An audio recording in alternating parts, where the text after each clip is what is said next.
collective effort to combat. It is not just the responsibility of governments, but also of businesses, organizations, and individuals to take action and work towards a sustainable future. In recent years, we have witnessed a growing awareness among corporates of the importance of reducing their carbon footprint and moving towards a net zero emissions future. This transition to a net zero emissions is not just an environmental imperative, but also a business opportunity. By embracing sustainability and committing to a net zero future, businesses can drive positive change, shape markets of tomorrow, and contribute to a thriving, sustainable world for generations to come. Throughout this event, we will delve into various aspects of climate change, sustainable practices, and the transition to a net zero future. We have an incredible lineup of speakers and panelists who will share their insights and experiences on how we can work together to create a sustainable future. To begin the event, I would like to invite Dr. Dhawan, Director General of TERI, to deliver the welcome address.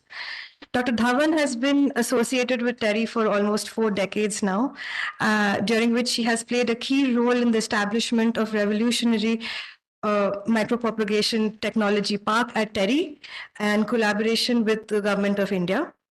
Dr. Dhawan is also the chair of the T20 Task Force 4 on Refueling Growth, Clean Energy and Green Transitions. Dr. Dhawan is also a member of the Network Strategy Council of the UN Sustainable Development Solutions Network. Dr. Dhawan, we welcome you.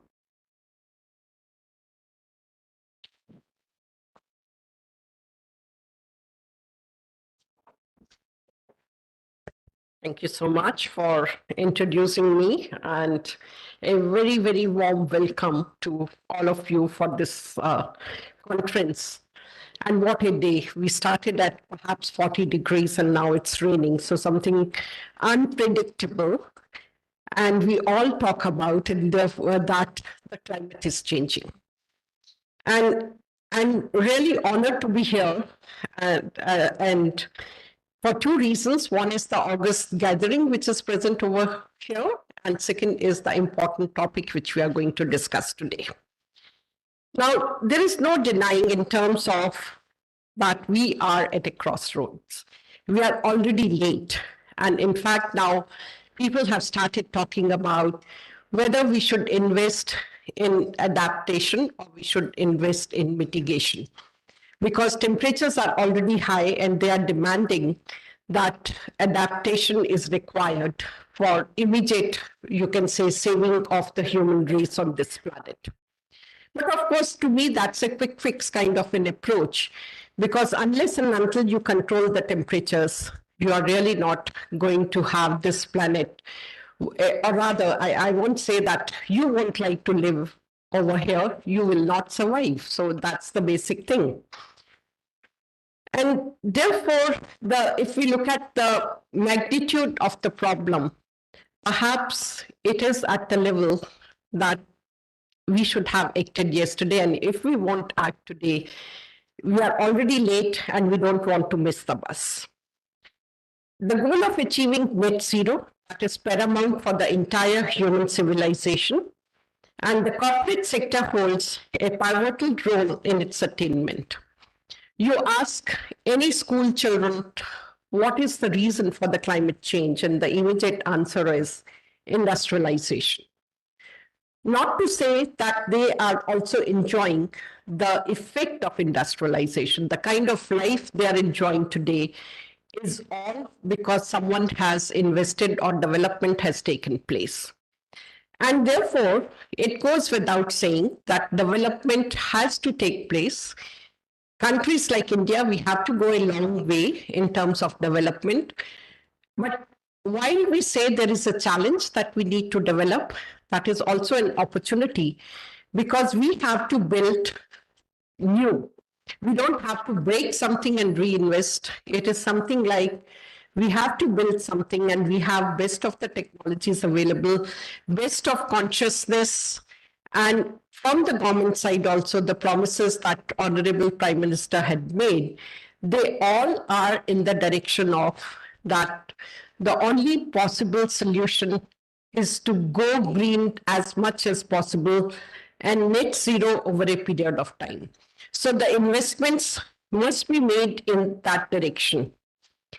I'm very happy that Terry and the Climate Pledge, we are working together, and the collaboration between us has accelerated the achievement of net zero and meeting the Paris commitments a decade ahead of schedule, which is commendable.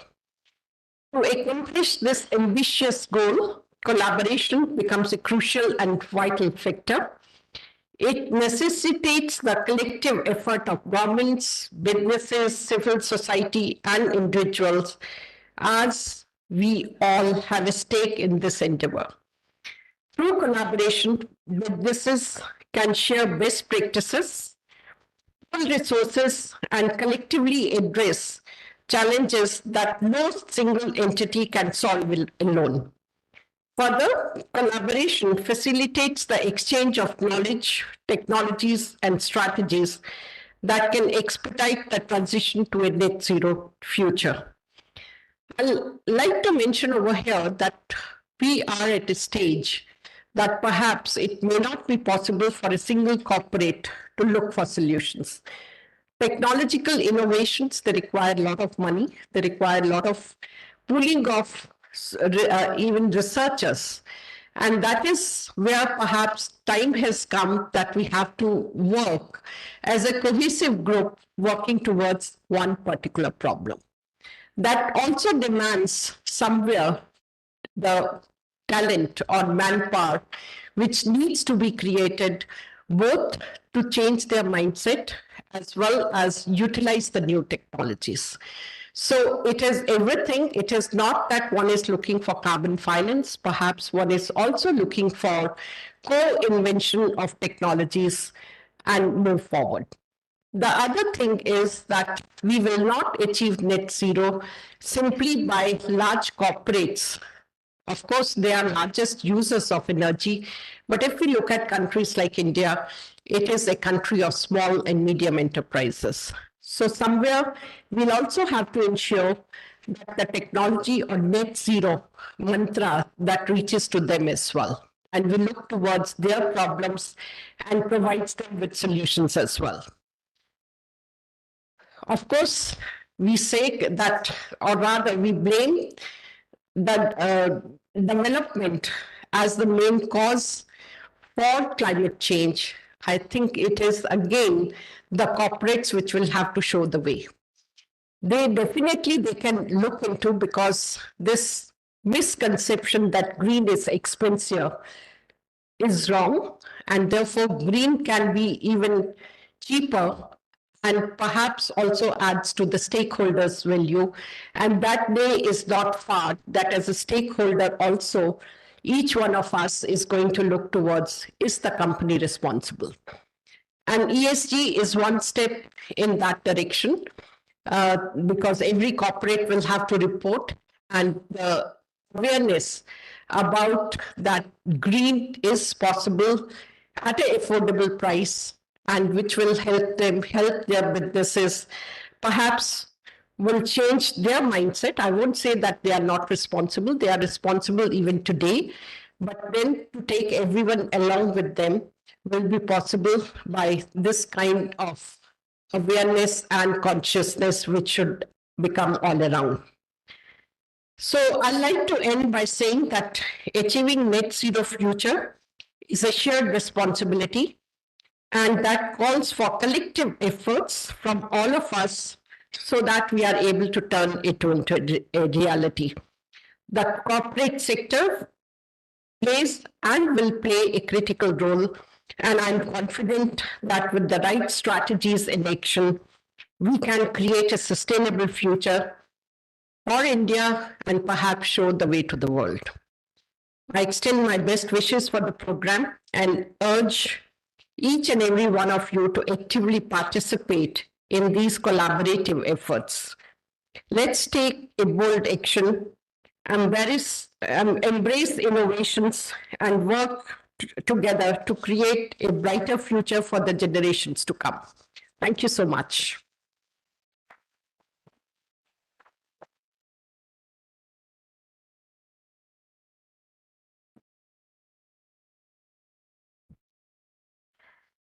Thank you, Dr. Dhawan, for the welcome address. Our next speaker is Ambassador Manjeev Puri, Distinguished Fellow Terry, who will deliver the keynote address. Mr. Puri has served as an ambassador to India, to the European Union, Luxembourg, Nepal, and as deputy permanent representative of India to the UN. He was a lead negotiator for India at the UN on issues relating to the post 2015 development agenda, sustainable development goals, and the UN Conference on Sustainable Development held in Rio, Brazil in June 2012, and many negotiations thereafter. So we welcome you.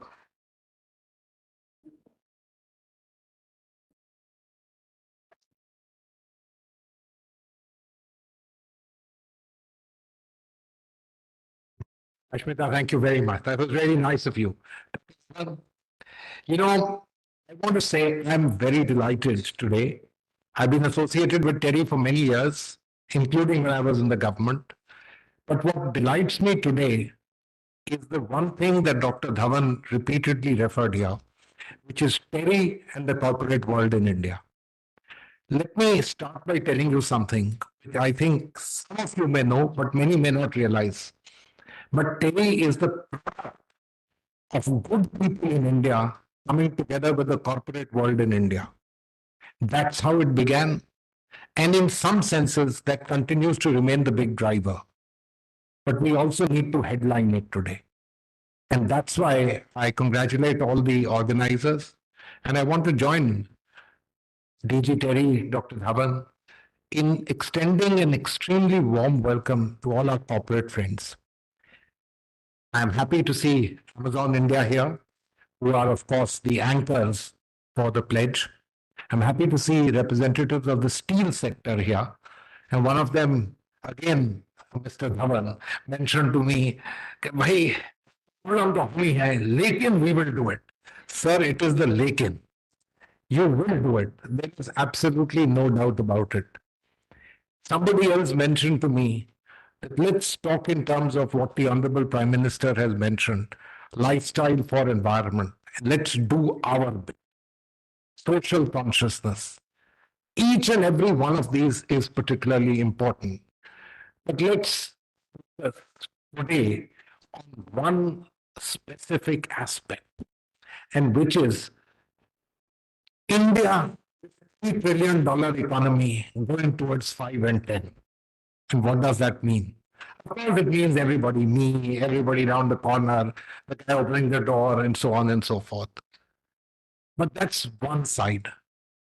The big, huge, massive chunk is the increasingly number who have to produce a balance sheet, who will have to list themselves in the stock market, and who will have to come out in the open. You can't be a $10 trillion economy and then look around here and there and say, oh, the number of taxpayers is very little, the number of listed companies is very little. No, I'm afraid.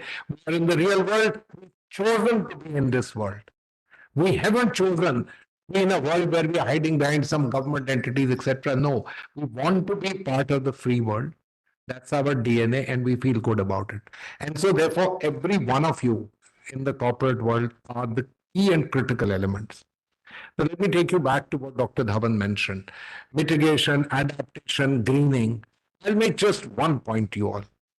Whether we like it or not, I believe it is corporate India's antenna, and especially all those who look at themselves in a 25, 30-year horizon. The antenna at the very top end turns around and says, hey man, we have a certain amount of policy space available here because our government has negotiated strong. We've asked for net zero 2070. Most here can say, what does it matter to me? मैं थोड़ी हूँगा वहां पर 2070 में. But all those who are in the business will realize you have to be climate smart. In fact, let me use the expression which I used in an article recently. You have to be climate ready. In fact, you have to be sustainability ready. You have no choice. You want to be a big player in the steel industry. You want to be a big player in any industry at all in India. You have to be part of the global, not just value chains and supply chains, but the global system of doing things. Do you really think that we will have standards which are different from the rest of the world? Every one of us wants now Bharat 6 standards for our car, isn't it? Where are they coming from? They're the same standards that the rest of the world is adopting anyway. They are Euro 6 standard in every single thing. And there's nothing wrong in this. We are part of the world. We are part of those who negotiate the UN Framework Convention. What do we do there? My policy space for India to have a little bit more space. But that doesn't mean that the corporate world doesn't remain alive to what needs to be done. And I'll leave a simple point to all of you. One of the things, and those of you who are not economic students or don't follow business and markets, all our $2, $3, $5 trillion economy, we're not a capital surplus economy. We're an economy where you need capital. You need capital infusions. And these capital infusions are not going to come if you are not, if I use the simplistic example of the balance sheet, ESG compliant. The BSSR rules are going to come in India. They may be voluntary to start with. Everybody is giving his own inputs to the Ministry of Corporate Affairs and SEBI, but the rules will come in. You will have to report on sustainability. You'll have to report on social responsibility. But that's not the only thing. Fundamentally, you won't be able to raise money if you are not able to reach and show these particular markets. I mentioned to you Amazon, and our colleague here will possibly in his address here mention to you so many wonderful things that they've done. And I'm willing to give him all the credit for their having done all this in India. And they're great role models. In fact, if they told the world more about it, I think many people just look at your website and try to emulate them. You are more role models after all. But have they done them because they've set global standards and therefore they're following them? It doesn't matter. How does it matter what got them to do what they did? But the fact is that what they did, you and I, even if you set up a small e-commerce company, believe me, you can't do anything else than what they're doing. They may have something to do with scale, but you will have no choice but to follow those kind of norms. In fact, you'll have to be better than that because otherwise, how are you going to outcompete them? So remember this particular fact. Today, going around everywhere is the European Union and the CBAM. Are some of you familiar with this? It's a carbon equalization mechanism, as they put it. I mean, they made the mechanism. Should they make a mechanism which we like? They will put a mechanism which fits their bill. But think of yourself as a major Indian producer who's not only in the Indian domestic market, but is somewhere overseas. And I don't mean in Europe. Do you really think you'll be able to get your products across? Because increasingly, other than the United States and China, everybody will start following the European norms. The US has very similar norms. They just call them themselves. The Chinese, I don't know what to say about it. I mean, they also follow the same norms, by the way. In any case, they'll be faster on the CBAM norms than we or the Europeans are. That's the nature of that economy and the way it works. So what are the choices? You go for global lending. What are you going to be asked? And this is not the steel sector, cement sector, which are really putting in a lot of effort, things, but every one of us.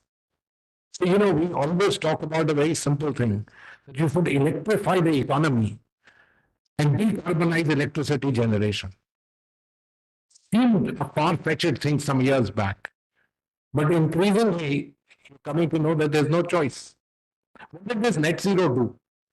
You all remember where it all began? So in 2015, which was the last year before President Obama demitted office, and I'm telling you a story, just listen to this. Before he demitted office, there was no choice in front of the world. But you had to agree. Somebody got a Nobel Prize in the first year that he came to office for having achieved something. So, life demanded that you agree. And the world agreed on the Paris Agreement, which was voluntary compliance with climate action. We moved away from the Kyoto Protocol. We actually ditched it. Right, wrong, you and I can have a long debate about it. The fact of the matter is, we are also in agreement that it's gone. It was a good idea, a good piece of history, legitimate, moral. But so what? The reality of power play is that it's not there, and we've gone to voluntary compliances. We in India made several promises. We've done better than them. And we are striving to do better. Most others found one excuse or the other. The latest one is Ukraine. Those who had switched off nuclear power have switched it on. Those who didn't want to talk about fossil fuels have said hydrocarbons is certainly allowed, etc., etc. That's the nature of the power game, and that's what will happen. What happened thereafter? For 4 years after that, nothing happened on the climate front because the United States was led by somebody who said, for practical purposes, a climate denier. None of us are in that game. He was, and he's the boss. The largest economy in the world, it mattered. And then suddenly, in the year 2019, November, he lost the elections. And then what happened? The world started singing a climate tune. And what was the tune that came about? Now listen to this very carefully. It was net zero by 2050 for all. Now, those of you who are in the climate world and understand all of this, I hope you know what it means to say net zero by 2050 for all. It fundamentally erodes differentiation completely. It means everybody. So I have 1 minute. I will. Yeah, don't worry. Let's entertain your colleagues a bit. You know, it fundamentally means that those who should have peaked early, done things earlier, they get more time. Those who should have had more time should have less time. In a sense, the matter kind of figured out with the Chinese announcing net zero by 2060 and India by 2070. Just think about who got the benefit. The guys who should have had net zero by 2035. That's the reality of the world. Now, we don't need to, complain about it. We need to accept it. We need to fight it at the appropriate forum. But in our corporates and companies, we need to accept what is good for them and good for India.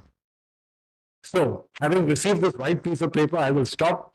I want to tell you all just one thing. Is remember, it is in your interest, your company's interest, your society's interest, your country's interest, that you strive to be ahead of the curve. The country, its government, I have no doubt, will strive to do whatever we used to strive to do, which is to have policy space such that you are not in default of global norms and regulations. Having said this, you should be in the front of it. You should not be under pressure because of global norms. You should not have lagged behind and waited and said it. It won't help you. It won't help the society. It won't help the economy. So I want to thank my colleagues from Kerry for this wonderful get-together. I want to thank the Climate Pledge. I want to thank you in particular, Amazon, because, you've put this to the fore. And my little request would be, not only we in Kerry would be very happy, along with all our other colleagues, to remain focused on it, but tell the world on what you are doing, because you are a fantastic role model. Thank you very much to all of you.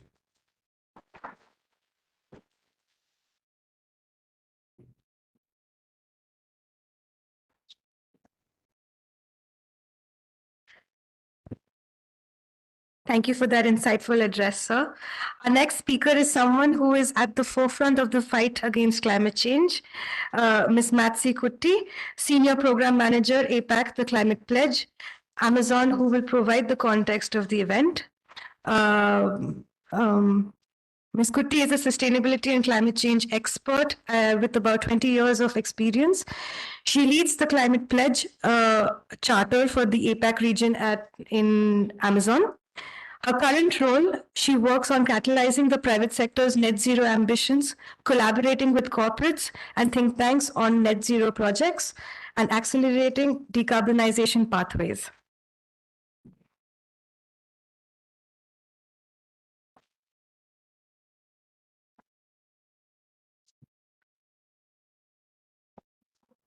Hi, good afternoon, everyone.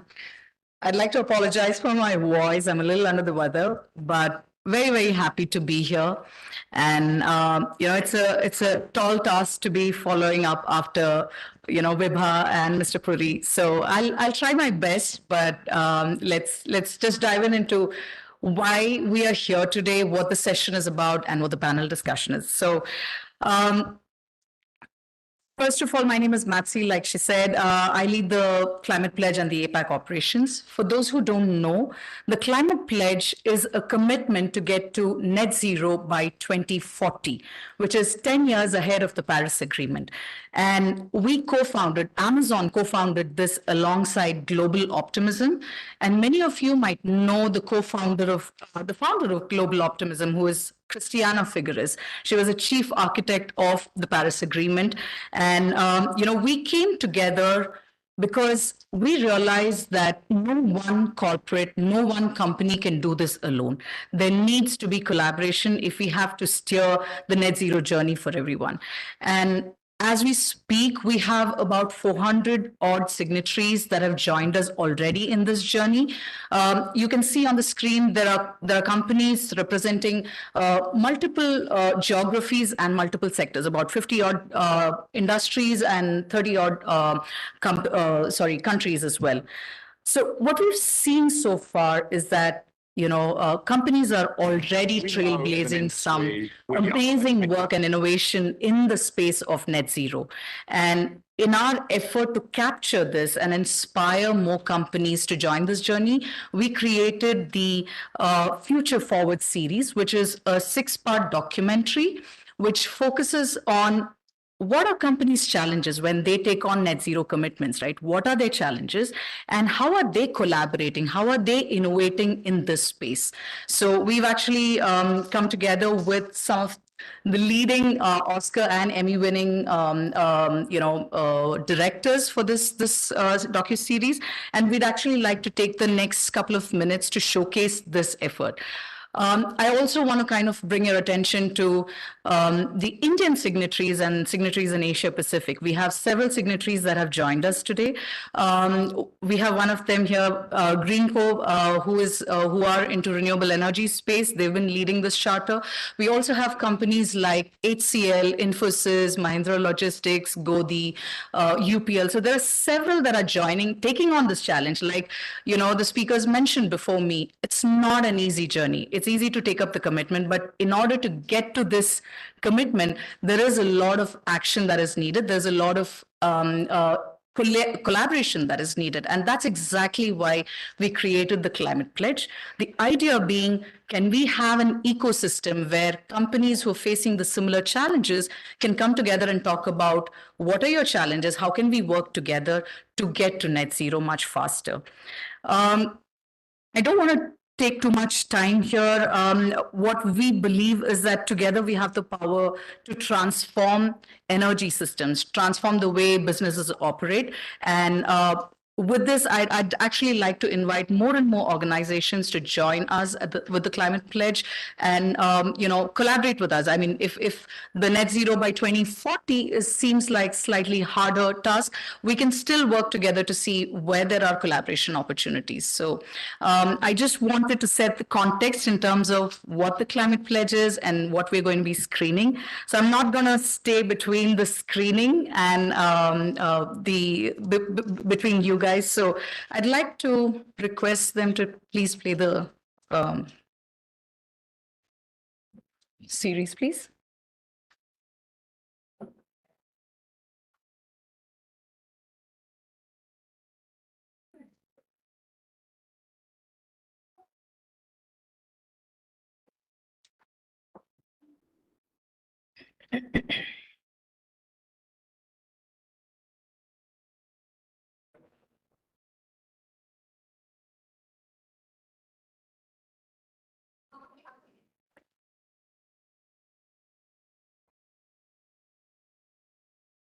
Just give us a moment while we figure this out. I think what motivates me is my kids and thinking about the kind of future that they'll have. My grandfather, all of the generations that came before him have had a relatively similar lifestyle. I would like my kids to have a similar life that I had. We were able to go to the beach. We were able to go to the park. We were able to listen to the birds outside. We live on an island. Will this island even be here? If you're in any industry and you're not thinking about climate change, I don't know what you're thinking about. Most people don't realize this, but the cement industry represents about 7% of global greenhouse gas emissions. We're building at record rates.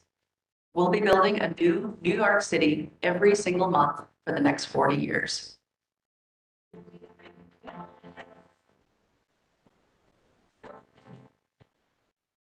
What gives me comfort is that I'm doing what I can within the concrete industry. It just, are we going to change fast enough?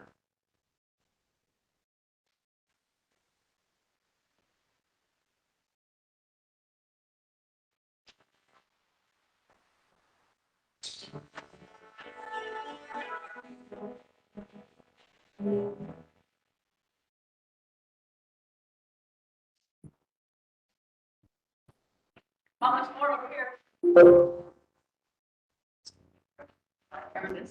Oh, I like that little bucket of grains. Growing up, there was never any waste in our house. Everything was reused and recycled. Yeah, I'm gonna make another painting down it. There it is. Got it.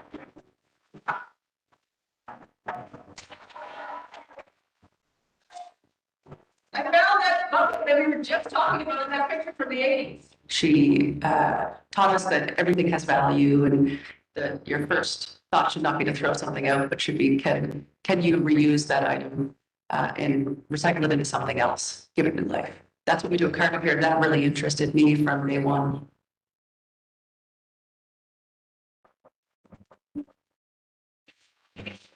So when I first started, I legitimately didn't know that planes generate 40% of annual global carbon emissions.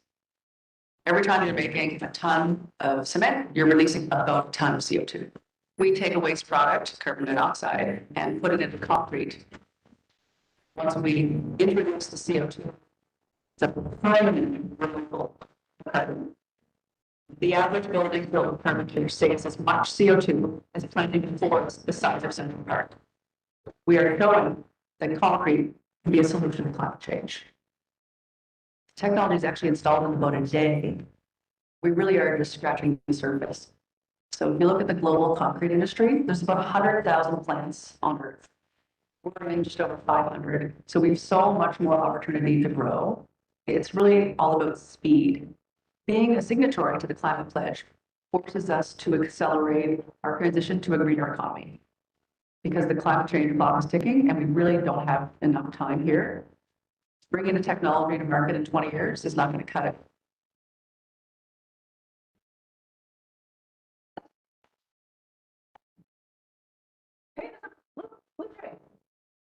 At our new theater. The kids keep me up at night.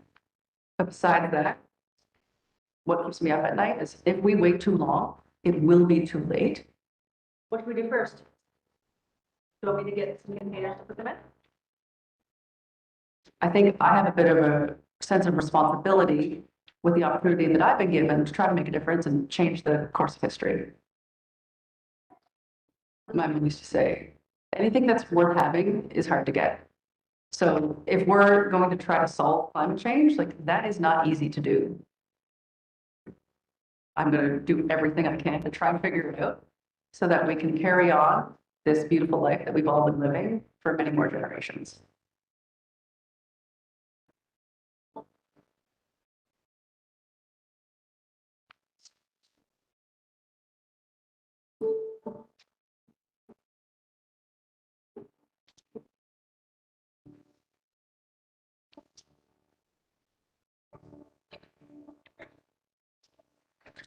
The next video that we're going to be watching is on the future of farming.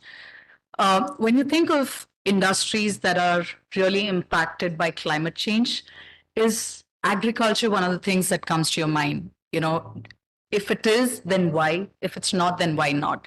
The next video will focus on how climate change is impacting and what companies like Heineken are doing in order to work with farmers and build resilient futures.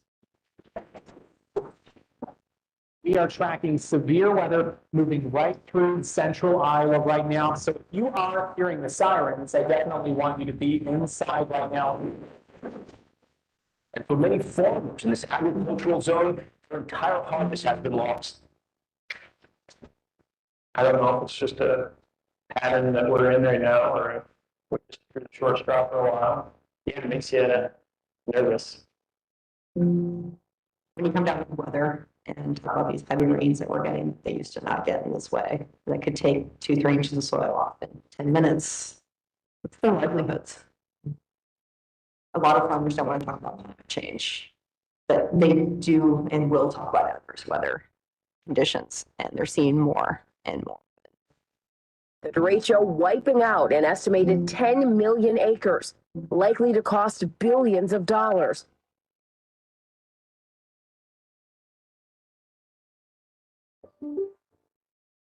Oh yeah, look at this damage.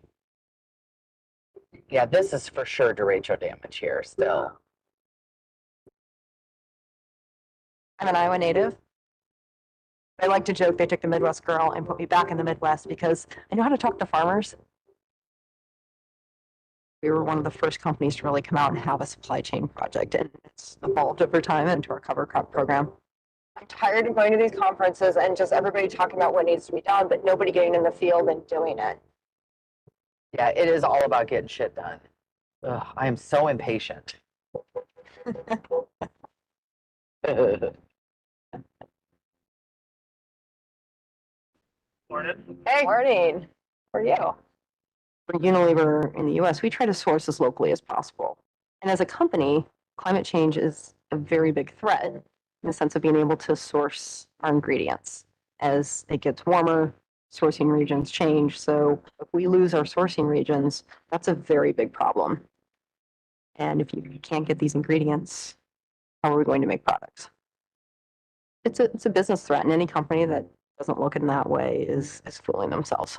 So that's why the climate pledge is important to us and why we signed on, because collectively we can get a lot further than if we continue just by ourselves down this path.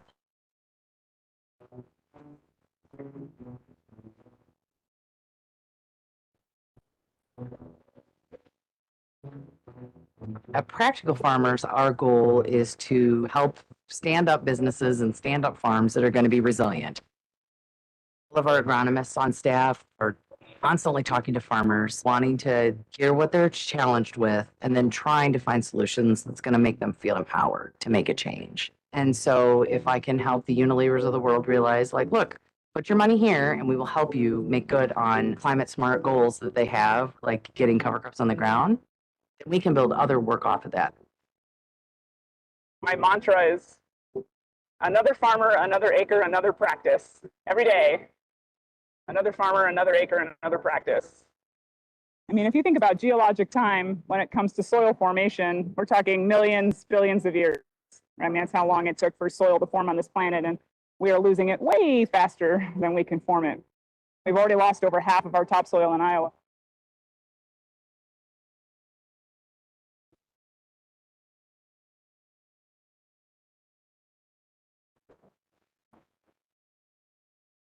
Oh, there you go.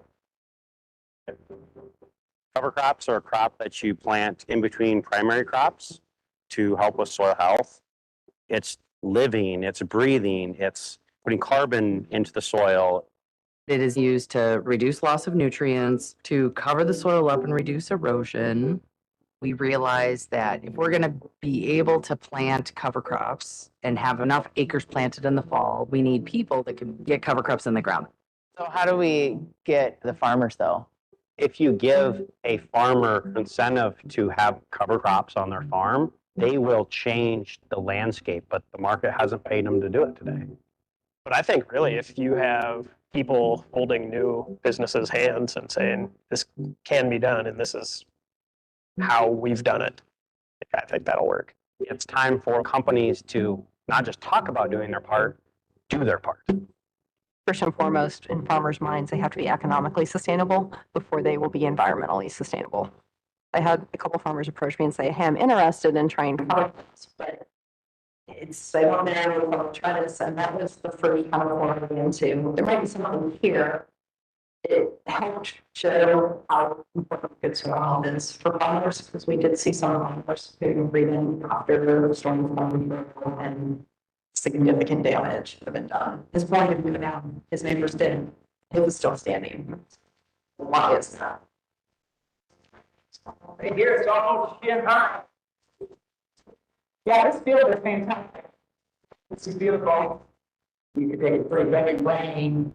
Yeah. And these plants would put in every raindrop. The rain intersects elements and entry soil.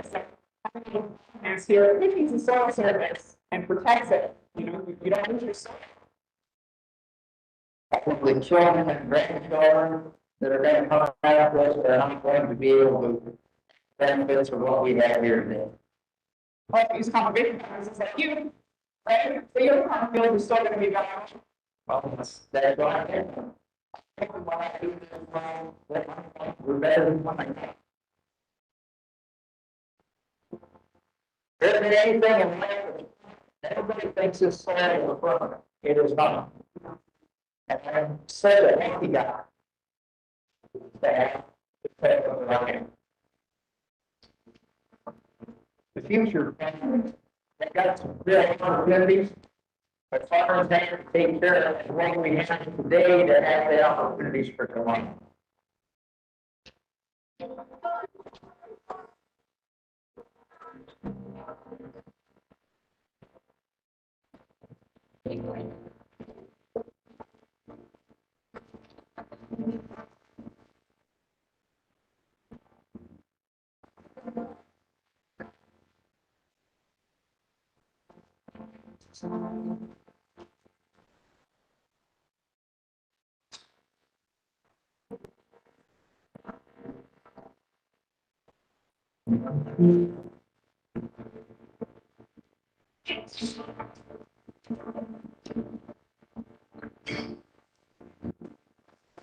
In the next video, we're going to be talking about the future of forests.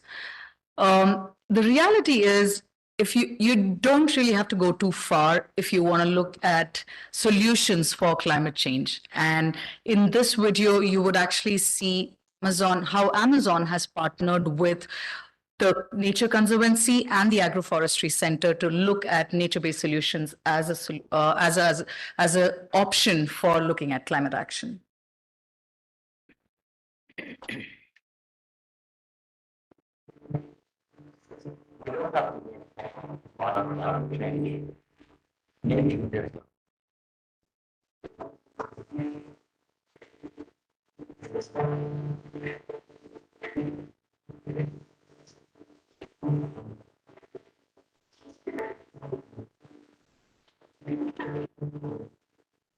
Ele está aqui,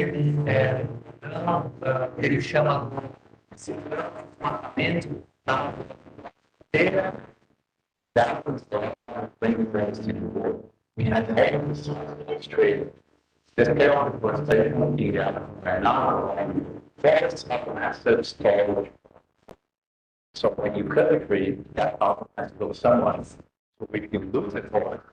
It's a big part of the solution to fight climate change. A principal novidade no início foi a extração de madeira no Brasil e de lá para cá um processo crescente de desmatamento, tanto para a extração de madeira quanto para o desflorestamento, para implantação de pastagens e cultivo. Increasing population has led us to increase the demand for food. So increasing production area. There was a solution for big problem, eating people. That's increasing deforestation as well. Often the ones that are responsible for helping us produce food, which means that deforestation may impact food security across the globe. Stopping emissions and sinking that back into the way to do that is to invest in nature. So we forest areas, but we forest in a way that is also joined with the production of food. Forest systems like in the forest and how it grows. So you plant trees that grow usually in the forest and join them with trees that produce food like coffee. mais espécies, mais comida, mais pessoas alimentadas, mais coisas. A single hectare of water system can sequester about 15 to 20 tons of CO2.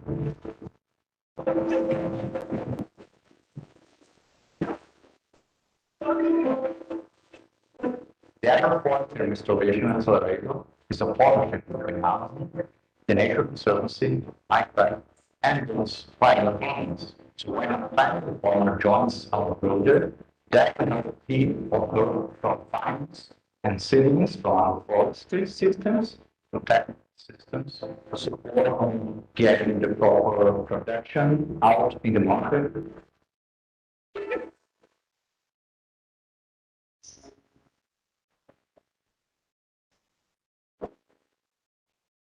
Our vision for the future of the forest is that we keep the current forest area and then we restore part of what we do with systems that mimic the darkness of the forest.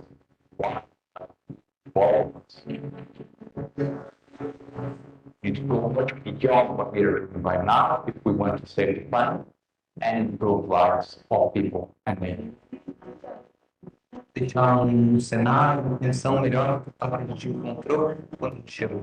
Isso que me move.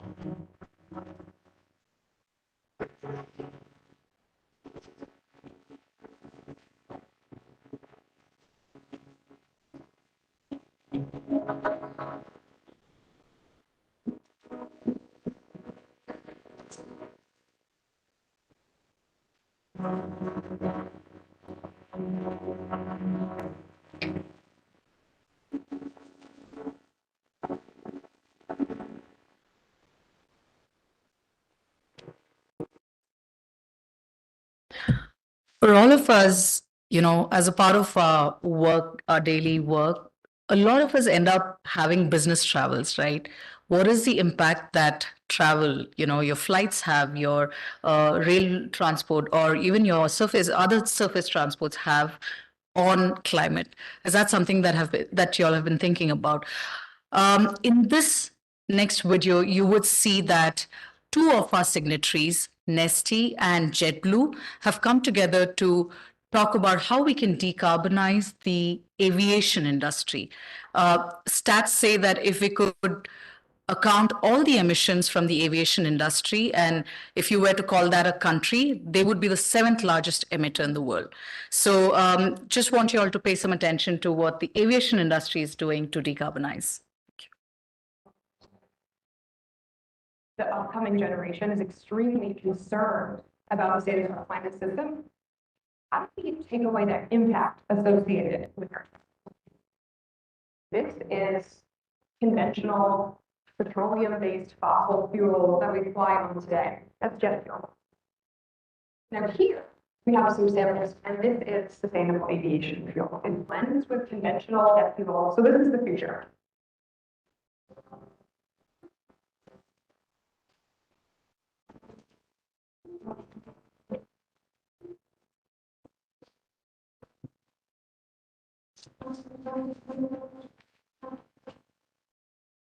So here we have our signed climate pledge letter from December 2020. I remember sitting in that meeting room with Robin, our CEO, and they gave him this whole pitch about why he needed to sign it. And then they said, so what do you think? And he said, Sarah, I signed it when I first went to the meeting. The climate pledge was a commitment to get to net zero carbon by 2040.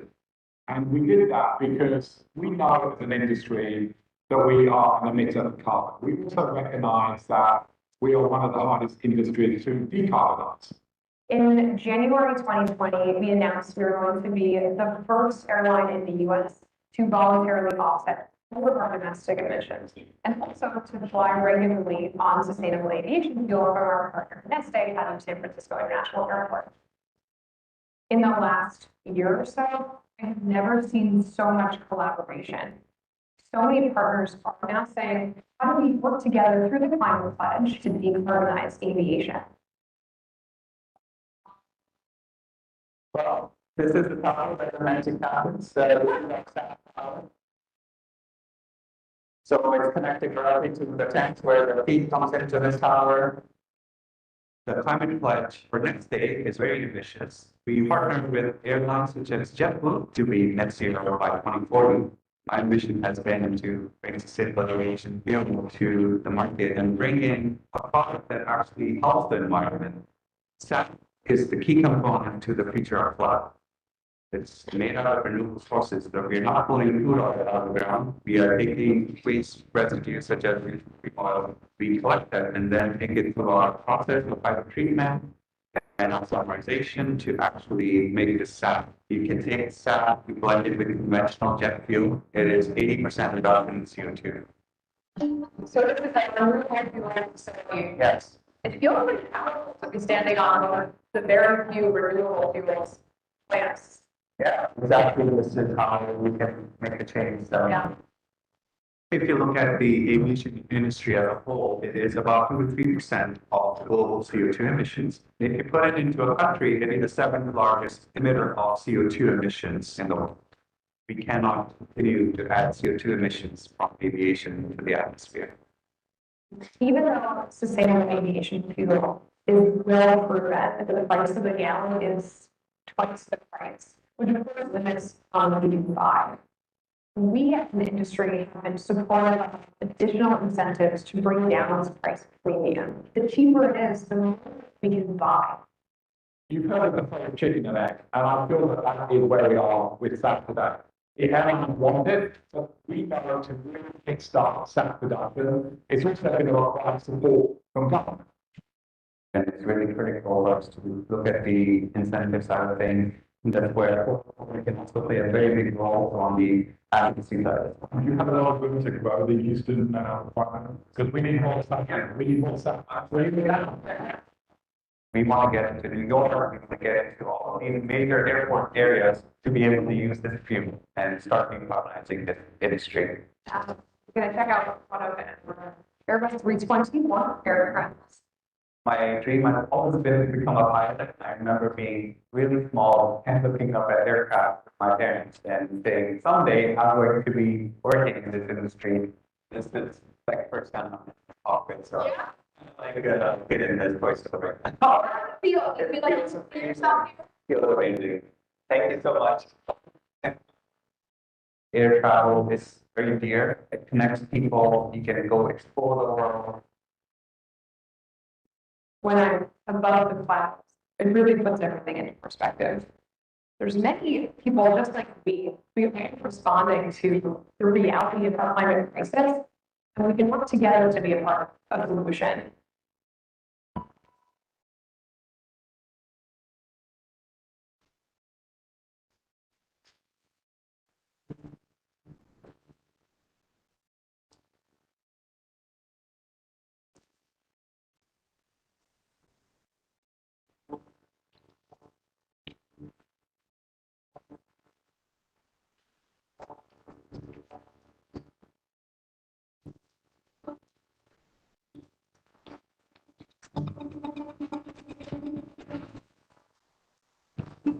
Next, we have the future of water. You all know that, studies have shown half of the world's population could be facing, water scarcity by 2025. And I think for us living in India, we know this is a reality already for many cities, right? Water for companies, it's a scarce resource that we share with our communities. So how can companies work with these communities to try and, save water and, eventually, play a role in climate action as well? So you would see Heineken working, in this video, you would see Heineken working with the communities.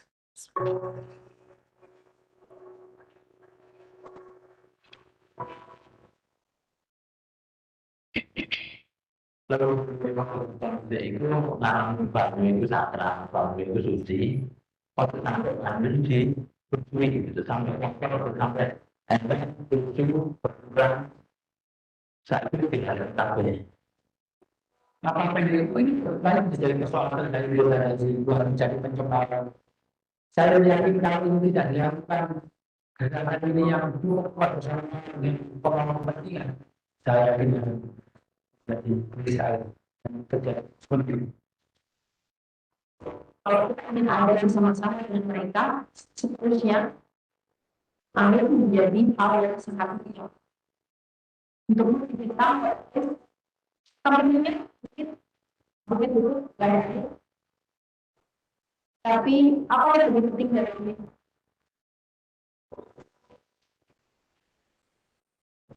Humanity.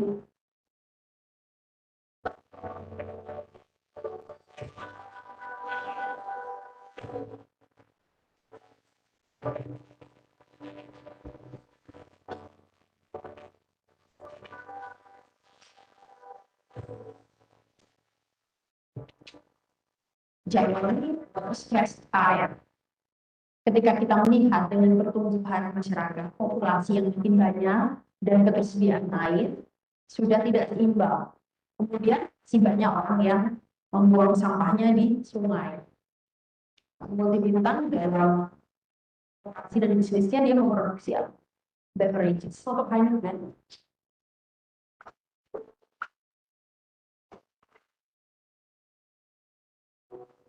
Privilege itu adalah sebuah kekayaan yang tidak boleh disia-siakan. Kami tahu kami adalah bagian dari masyarakat yang juga membutuhkan air. Mulai kita kita komunikasi terkait masalah sampah. Kalau saya ini pelaku kegiatan ini ke sungai, tapi sebetulnya hatinya mengatakan hati itu sebetulnya jatuh kepada saat yang membuang sampah. Membuang sampah banyak ke sungai. Wah ini kalau misalkan ada pengairan sampah yang untuk air sampah itu tersumbat. Ya saya mulai di sebelah kemudian membuat sampah. Saya pola karena saya juga saya melakukan edukasi terkait masalah. Saya cari orang yang harus job yang pas. Kalau yang banyak project, nah itu kapannya kemudian MBI lebih banyak supporting system. Mereka tentunya membutuhkan training, membutuhkan capacity building, mereka membutuhkan facility untuk tempat pengumpulan sampah. Nah, kita belajar dari banyak inisiatif sustainability ya yang gagal dibuat di atas kertas dan akhirnya itu justru mendatangkan ketergantungan masyarakat bersama-sama. Kalau yang rencana tambahan tiga-tiga di Terawat, ini Terawat ya. Video semua itu. Nah itu kita bentuk sehingga sekarang sumber sampah dari data ke desa itu sudah tidak ada sampah langsung.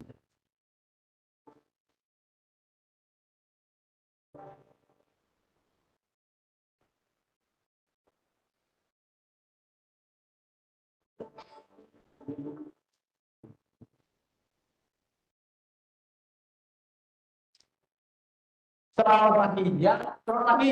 Oh, pagi. Di sini dulu namanya sumber mata. Orang zaman dulu selalu melakukan ritual duduk di situ agar air mengalir terus ada terus. Ini dulu besarnya segitu.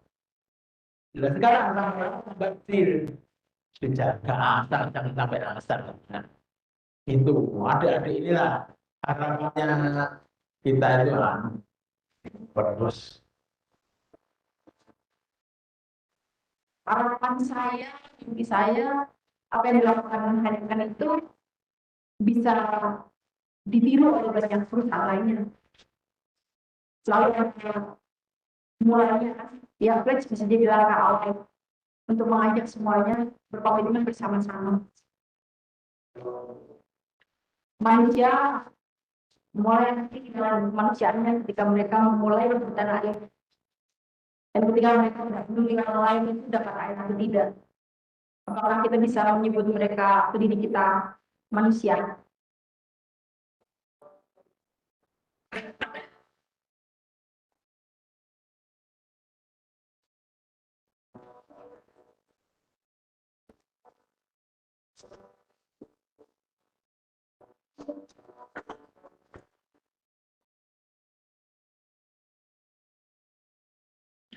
The last video that we're going to be seeing today is about the future of transportation.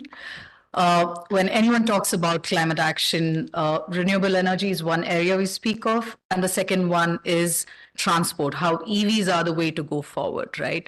But that definitely needs a lot of investments and a lot of overall in terms of how the systems are functioning today versus what needs to be there so that people can actually switch to EVs. In this last video, you would see how two signatories, Amazon and Rivian, have come together to talk about EV transition. Thank you.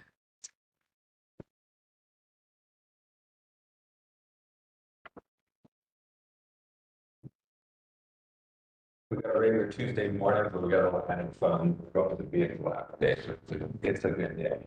The latest United Nations report on climate change is out, and it is grim. The Intergovernmental Panel on Climate Change, the IPCC, once again makes clear that the world needs to act now to save the planet from the worst effects of global warming emissions. It's somewhat disheartening, but I think the main takeaway for me is it's on us. No one else is going to magically make this happen. So we have to we can't wait. We need to solve it, irrespective of what's happening around us.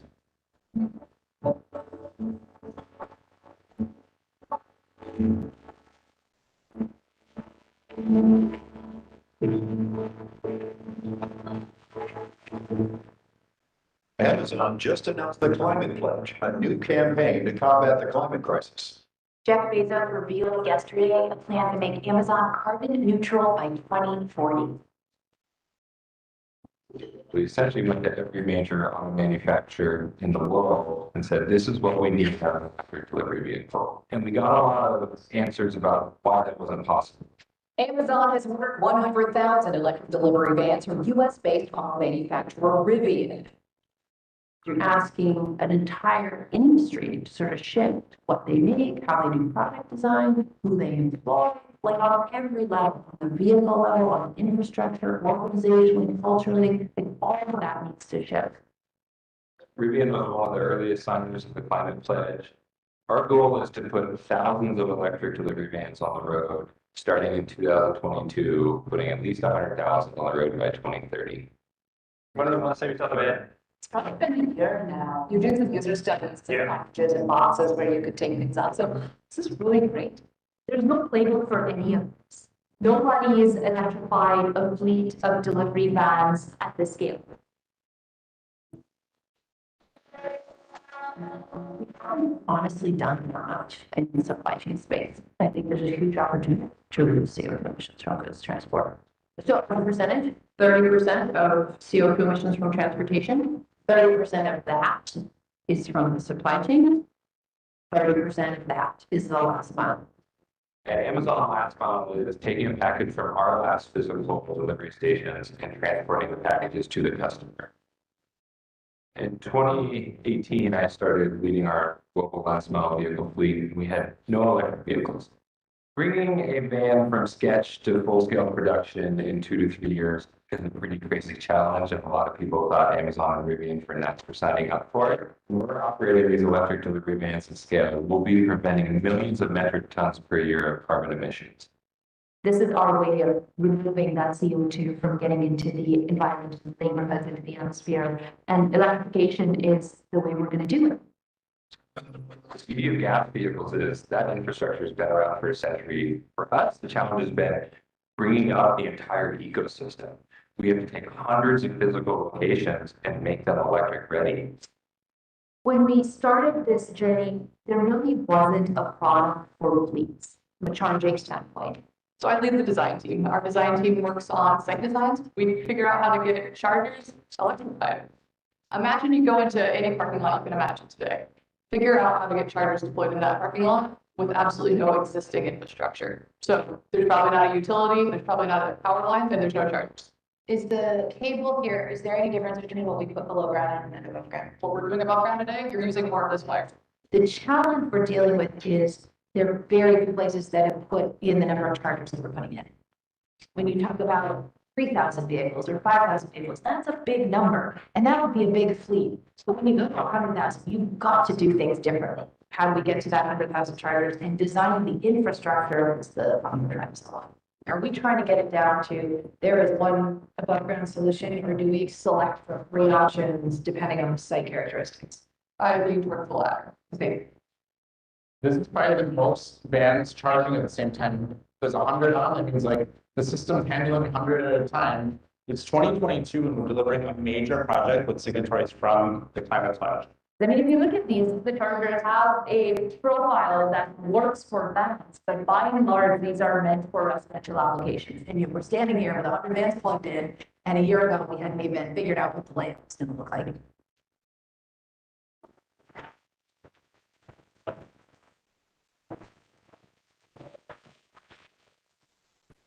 We need actual data to come back, and like these are like, this is the first step. As we look at technologies and products with regards to the climate crisis, it is so important that we as society find opportunities like this to collaborate.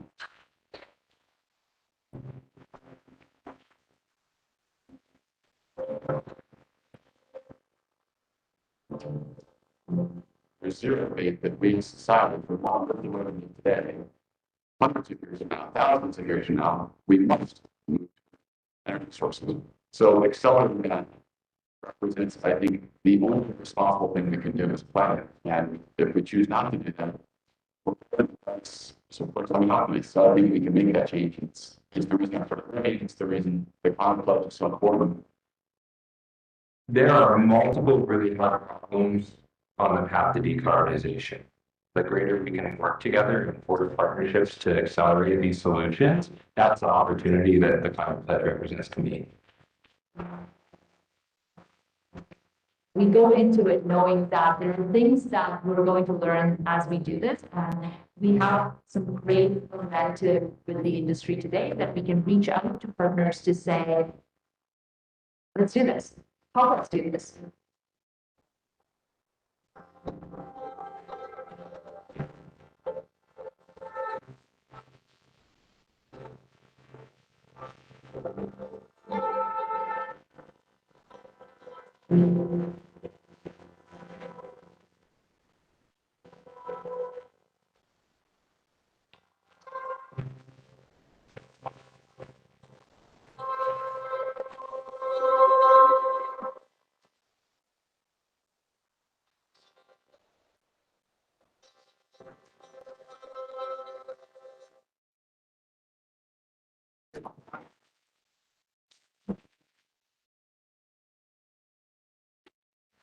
That was a delightful session.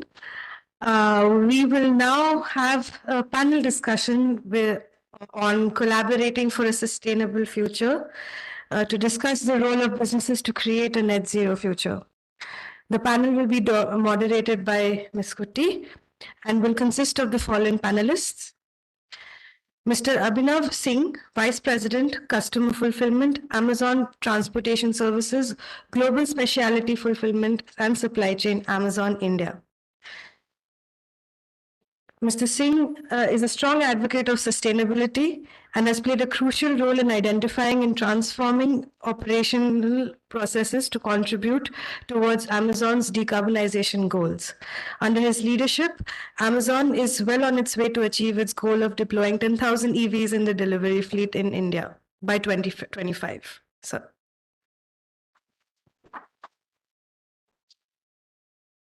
Dr. Rambabu Paravastu, Chief Sustainability Officer, Greenco Group. He has been a thought leader in the Asian sustainability and climate change movement, and his previous roles include Managing Director at Cantor CO2 Asia and the Head of Sustainability and Climate Change Practice in Asia at PwC. So.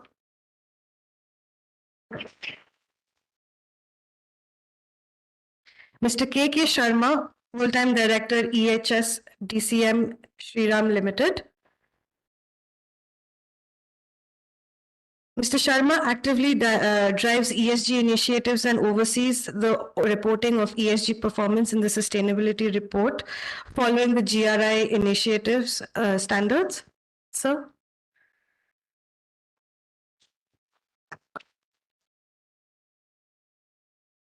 Mr. Vishal Chawla, leader, Round Glass Foundation. Mr. Chawla has over 25 years of private sector experience and a strong background in ESG and climate change. He has previously been in leadership roles with Walmart, Coca-Cola, PepsiCo. He transitioned to the development sector with an aim to build a better tomorrow, serving as the COO at Save the Children. Sir?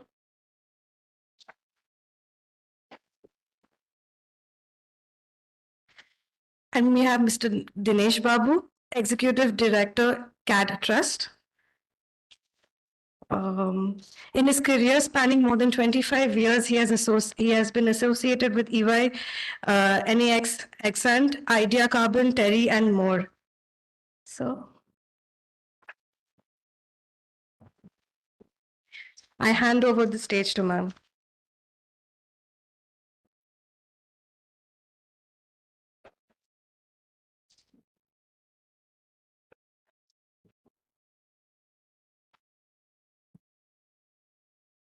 Can you hear me? I'm extremely thrilled to have great set of speakers here. And what is more exciting is that we have a diverse representation. We have somebody from the e-commerce sector, we have the chemical sector, we have the renewable energy sector, and also the civil society. So really keen to understand how each one of these leaders are trying to look at climate action and decarbonization and what their thought is around collaboration and partnerships so that we can actually look at, accelerating decarbonization. One point that I would like to make is, I don't think we need to insist on why climate change is important. I think the welcome note, the keynote address did such a splendid job. Just want to add that I'm really happy when I started off my career. I think, Mr. Rambabu and I were discussing just before this, a lot of our time just went into convincing people that climate change was for real and we need to have this conversation. Whereas today, it is about how can we work together? How can we partner? And that's exactly the focus of today's discussion. So I'm really thrilled that this has become boardroom conversations. And I'd just like to kind of understand how each of the companies here are thinking about climate change. My first question, maybe it's just better for me to stand. My first question is to you, Abhinav. Amazon has grown from an online bookstore to being the largest e-commerce business in the world, right? And we've actually, Amazon has revolutionized the way people shop and the convenience around shopping. How do you look at revolutionizing sustainability as an agenda? What is Amazon's mantra for net zero growth?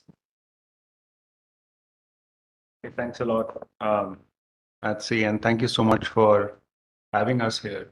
It's a real privilege to be able to speak to all of you today. Just on the question, we have built a significant business all over the world, but we are still we'd like to think of ourselves as still a small company. We have retained an entrepreneurial spirit, trying to build a culture which is focused on having a bold vision in everything that we do. I think the sustainability flywheel also started the same way. We say this at Amazon that be firm on the vision, you can be fuzzy on the detail. So the vision or the intent was set in 2019 when we said that we will be net zero carbon 10 years ahead of the Paris Climate Agreement in 2040. That really set the intent. There wasn't a real roadmap of how we would go there. We got into action, and you saw the video on Rivian where we've signed a deal with them for 10,000 electric vehicles and made a meaningful investment as well so that they could accelerate their own journey. We did a lot of work here in India. In 2020, early 2020, we committed to have 10,000 electric vehicles in our fleet. Again, we did not know how. These certainly could not have been driven because the unit economics in India do not allow for that kind of vehicle to be brought to the country, not yet. So we worked with manufacturers here and OEMs across the board, from startups like up and coming startups like EVH or Canada Green to established OEMs like Mahindra, Honda, Tata.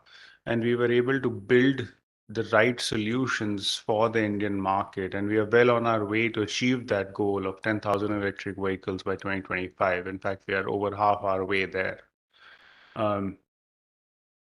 We took similar action when it came to packaging. I hope everyone here is a Prime customer. And when you get packages from Amazon, you'll realize that from our fulfillment centers, they come in plastic-free packaging.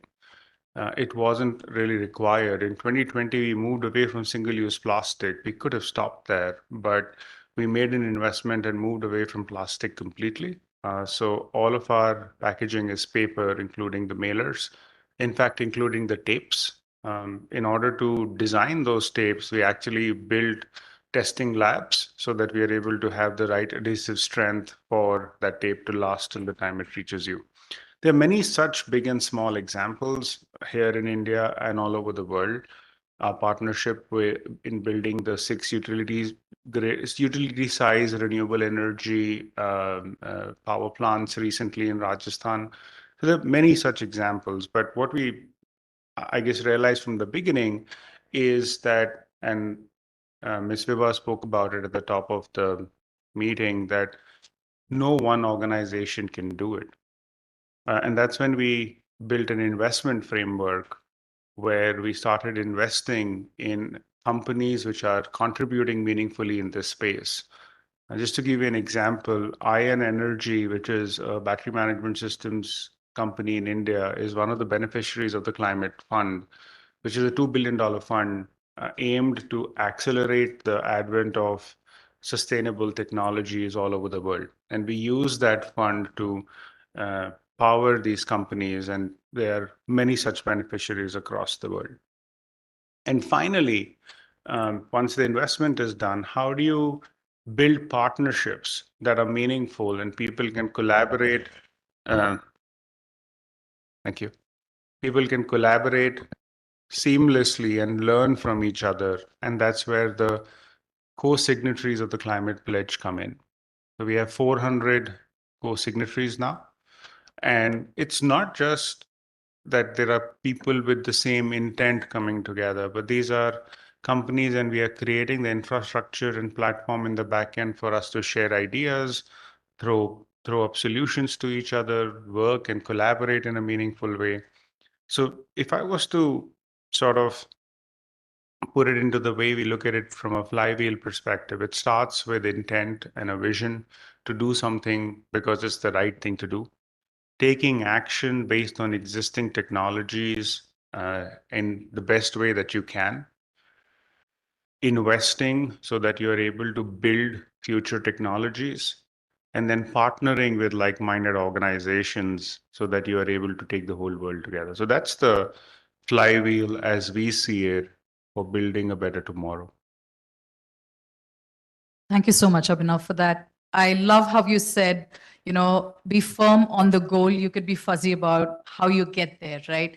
That's what Amazon has done. And we've seen from the examples that Abhinav was mentioning, there's a lot of partnership that have yielded benefits for Amazon and even the signatories around, right? With this, I think it's a great segue to go to another prominent leader in another industry, DCM, Mr. Sharma from DCM Shriram. They are a diversified conglomerate in the chemicals and sugar sector. So, and their commitment to sustainability has been really great. So we'd love to understand from you, when you look at your, carbon commitments, your carbon neutrality or your net zero goals, or in general, your sustainability charter, what do you see as your key priorities given your industry? Because the challenges could be very different. And in those priority areas, how do you see collaboration could play a role? How can partnerships help you get to your goals much faster? Thanks, Metsi. First of all, I think it's a great privilege to share this dais with all the panelists. Certainly, this climate pledge is something which I'm hearing for the first time, and compliments to Amazon for initiating this endeavor, where they are taking into consideration all the companies also, as well as I think the employee number, what I saw is a huge. So it's a journey which has begun on a very positive note. So with that background, just want to share at this point of time, chemical industry, as we saw, is also contributing almost to the tune of some 7 to 9% of the world, this scope 1 and scope 2 emissions, as we say, direct emissions. So it's not different than any other industry in a way that they are the contributors. So in a way, there is need to take action at our end also as a responsible corporate. So having said that, in terms of contribution, what I feel is that there are technologies available, but certainly challenges in terms of various innovations that are required. In terms of global demand of various chemicals in the times to come by 2050, as we are growing, the requirement of these chemicals are going to go double. So with that impact, you can imagine how much is the energy savings or carbon net neutrality that we are talking about, the actions that are required. So in terms of various initiatives, what I'm going to share in DCM Shriram, we have taken over these years. To begin with, I think the first one is the low carbon emission technologies is something which is one of the things that we are following under various headings. The very first thing that is biomass utilization, whereby we are putting a lot of efforts in terms of increasing biomass utilization in various sites that we are right now into various operations of sugar and distillery and even in chemical business also. Whatever boilers are there and new boilers are being put up, it is ensured that at the design stage itself, endeavor is to maximize the utilization of biomass. So we have recently in the process of installing one boiler where 40% biomass is the input that is being designed for. And in our existing boilers, we are having a set target of utilizing to the maximum of 20% or so. In the previous year, just to share, we could achieve up to 15% of biomass utilization. And besides that, we are also utilizing the molasses in terms of alcohol production. The slop, which is one of the waste that is getting generated during the distillery operation, is also utilized as a fuel in the boilers, generating steam. And this is again utilized for generating power. So all our sugar and distillery units are not only utilizing this green power captively, but the additional power that is being generated is also fed to the state grid. So with that, almost to the tune of some 18 lakh tons of CO2 is reduced over the previous year. That is during this financial year 22-23. And second is about carbon capture and utilization. This is another way of reducing carbon content in the emission, is whereby in one of our plant we are generating one lime sludge from one of our product, which is by the name of calcium carbide. This is a wet sludge whereby calcium hydroxide is getting generated. We are utilizing the flue gas from the kiln, which is the cement plant, that is ultimately utilized for not only drying purposes, but also getting converted. This CO2 is converting a simple chemical reaction, converting calcium hydroxide into calcium carbonate, which is one of the raw material for cement. So in a way, that entire sludge is getting consumed. And the other raw material for cement that we are consuming is the fly ash, which is from the thermal power plant. So in a way, these materials are ultimately raw materials for cement. So that's one way of not only capturing carbon dioxide, but also resulting into to the tune of some 21,000 tons of CO2 reduction. The third one is about electrification, whereby we are still exploring in terms of waiting for this cost to come down in terms of the green power, which ultimately can electrify or the processes where the heating is required. So it can be electrically heated so that processes can also be made green. But having said that, there is hydrogen production that is taking place in our chlor-alkali production that we do, which is right from the inception of the plant. That hydrogen is getting utilized as a fuel in our various furnaces, whereby the fossil fuel is getting substituted. So in a way, that's another way of reducing carbon emission, that ultimately to the tune of some, during the previous financial year, we could reduce to the tune of some 80,000 tons of CO2. And in this endeavor, we are further going ahead, as you must have heard about green hydrogen and blue hydrogen. So this hydrogen, what we are producing is blue right now. So in order to green it, we are having installation of some 50 megawatt renewable hybrid at Bhavnagar in this year, and we are going to get this power in terms of greening our power. So just to share at this point, this could not have been possible without collaboration with partners like Renew Power, where this plant is getting installed with their collaboration. So with that, we feel that this is just the journey, and in the times to come, this 50 megawatt is going to further scaled up to the next level, and certainly the green part can further be improved. And today, very happy to share with you, we are at 42% of our direct energy is green energy out of the total portfolio that we utilize. And there are action planned in terms of increasing this green energy in terms of biomass, in terms of solar and hybrid that we are anticipating.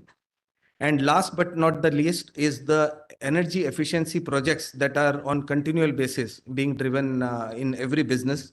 And last, waste processing is something which is being talked about in the morning, this inaugural session also, is something where recycling of waste is something which has to be pushed in terms of reducing carbon emission, not only at the corporate level, but also at the community level as well.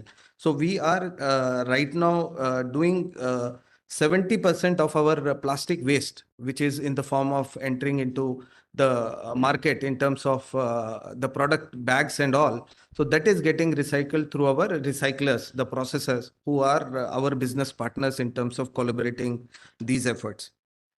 And in terms of transportation, we are also following transportation through racks, whereby the transportation through road can be reduced. So our cement, fertilizers, all these products are transported, majority of them are transported through racks. And our finished product also, few of our chemicals also are transported in tote bins. These are, sorry, packed in tote bins, which are recycled. They are taken back, and again, the product is packed again for some of the selected users, depending upon the logistics. And another initiative is in terms of pipeline usage. That also is used in our chemical plants, transporting various chemicals like chlorine, hydrogen, even caustic lye through pipeline to the nearby industry. So thereby you are eliminating the use of road transportation. That also is significantly reducing CO2 emissions. And another thing which is important is alcohol is one of our product that we are producing from the waste, which is generated from sugar.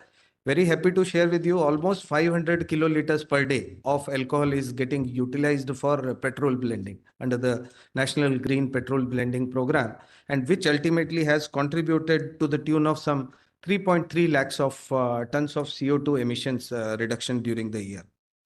We are also now focusing on various important ingredients that are there in sludges that are getting generated, like brine sludge from our chloralkali product, whereby this sludge is having some anhydrous sodium sulfate, is some recovery that is being planned during the year, so that we reduce our waste to landfill. That also ultimately reduces the carbon emissions.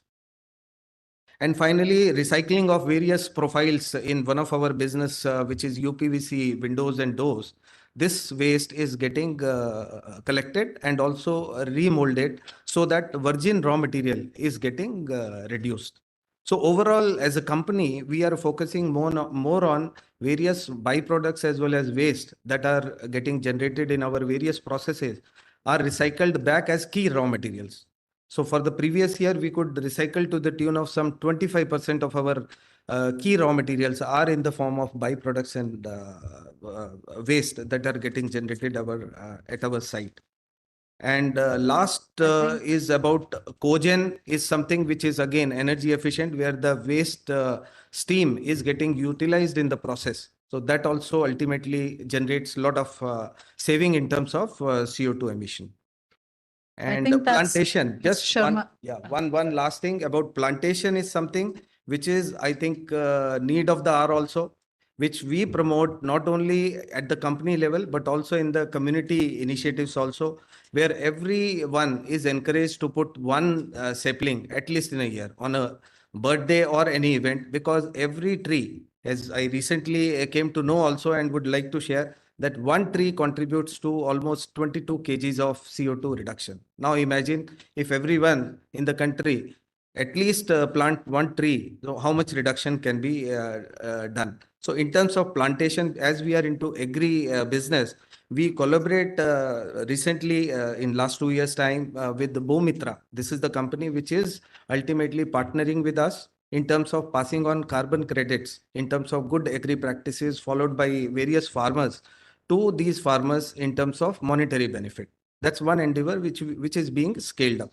So in short, collaboration is something without which all these actions, what I have just now shared with all of you, will not be possible. So I think the need of the hour is to collaborate with various, not only peers, with the various agencies in terms of scaling up, in terms of achieving the net zero goal, which is, I feel is achievable.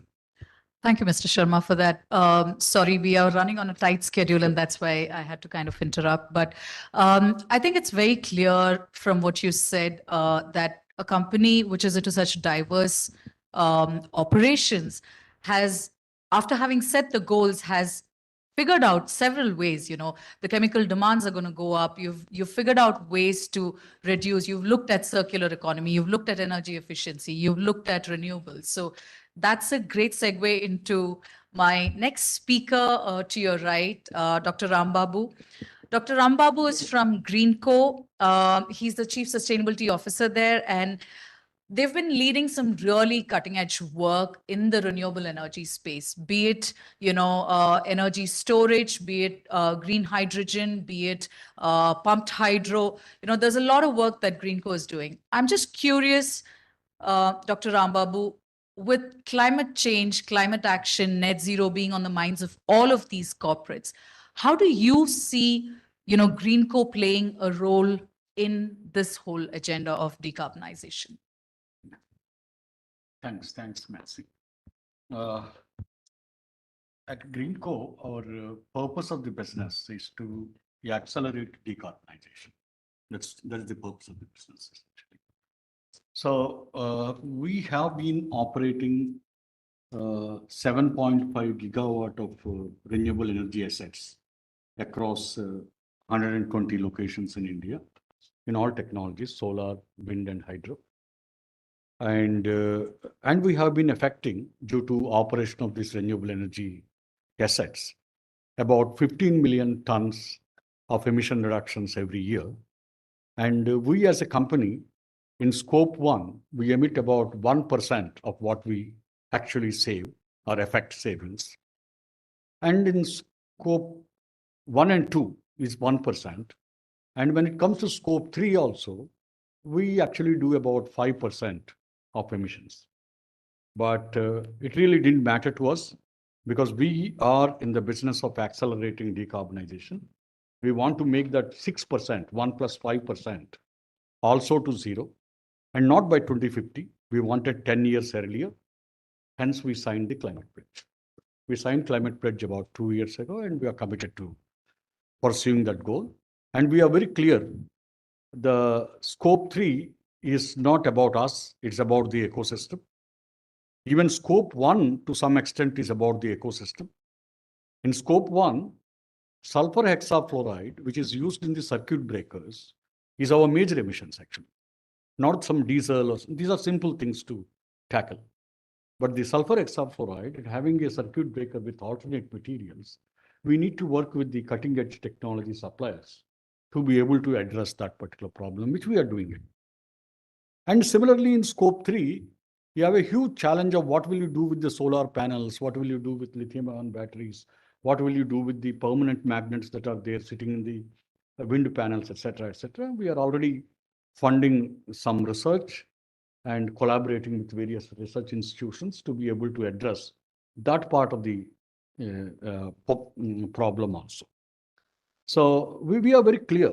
If you want to actually be net zero 10 years earlier, your efforts can lead you up to some extent. And after that, it is the ecosystem, pushing the ecosystem, working with the ecosystem, which we are doing. And since our business is that, it actually, when we are pursuing our own net zero, we are actually doing our own business and nothing more. And as far as our business is concerned, okay, we were in renewable energy generation, and 4 years ago, many state governments actually were not paying us for the renewable energy that we delivered. We never looked at that as a political problem, neither the institutional problem. We looked at that as infirmness of the renewable energy itself. Renewable energy is more and more renewable energy into the grid is actually creating more a problem than a solution. The renewable energy being infirm, okay, the grid is not able to manage this infirm energy.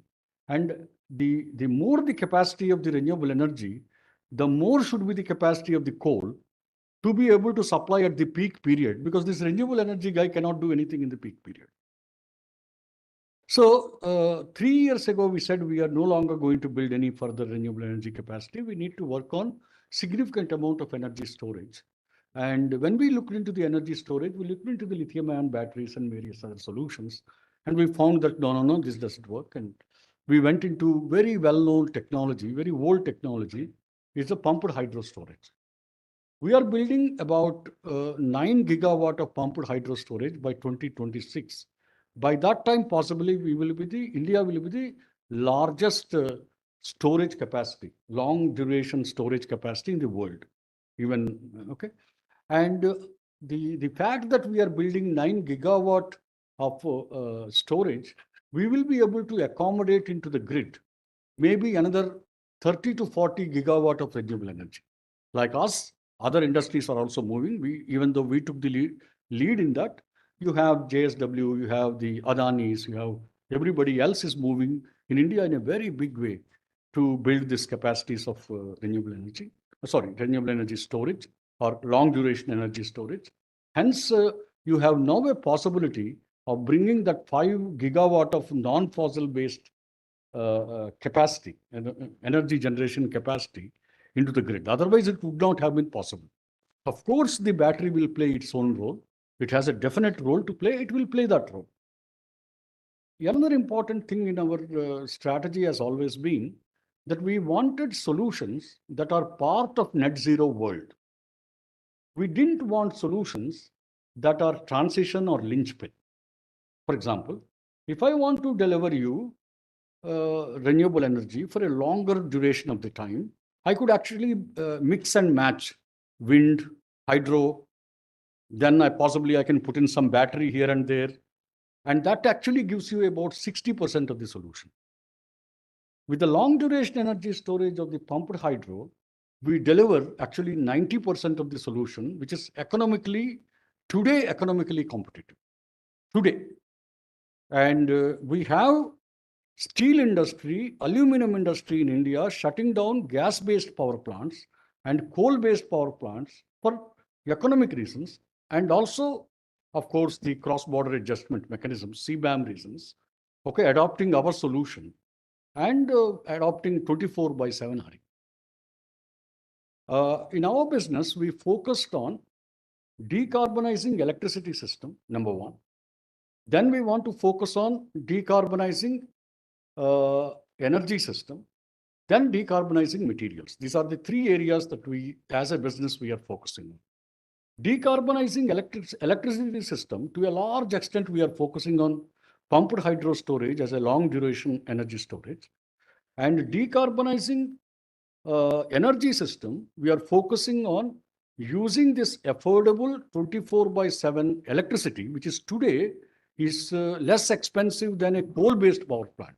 I can get you 24/7 renewable electricity at your door less than a captive coal-based power plant or a new coal-based power plant connected to the grid. I can get you that. Because we can get that affordable power, we have used the alkaline electrolyzers, not PEM. And we have a hydrogen generation architecture, which is around $3, less than $3 per kg. And this hydrogen, along with ammonia and various other fuels like methanol or ethanol or sustainable aviation fuel, is actually our decarbonizing energy solution. That's what we are focusing on. And we are also looking into decarbonizing chemical space, and especially chloralkali space and various other spaces where decarbonizing materials are a little difficult, but then decarbonizing chemicals to some extent are easier. And we are looking into those spaces also. We have been focusing, we believe that we need to focus on technologies that are already known and industrialize those technologies in this decade while working on new technologies for the next decade, post 2030. Because the climate change is a budget problem. The accelerating means actually managing that budget well. If you delay it, then you are already emitting and you are consuming that budget. The available space is already consumed. So accelerating the decarbonization is our focus. And as I said before, of course, we are not looking into circular economy as such as a business proposition, but we have already begun to invest into circular economy, into recycling lithium ion, recycling solar panels, recycling permanent magnets, and various other solutions like that, which are actually sorting out our own problem and our own assets. Okay, we have already solar assets, we have already wind assets. Actually, much more than as a business proposition, we are sorting out our own problem. It is a part of our net zero, our own net zero journey. Okay, whereas our business purpose is to drive the globe towards the net zero and accelerate that decarbonization journey. That's where we are. Thank you. Thank you, Dr. Rambabu.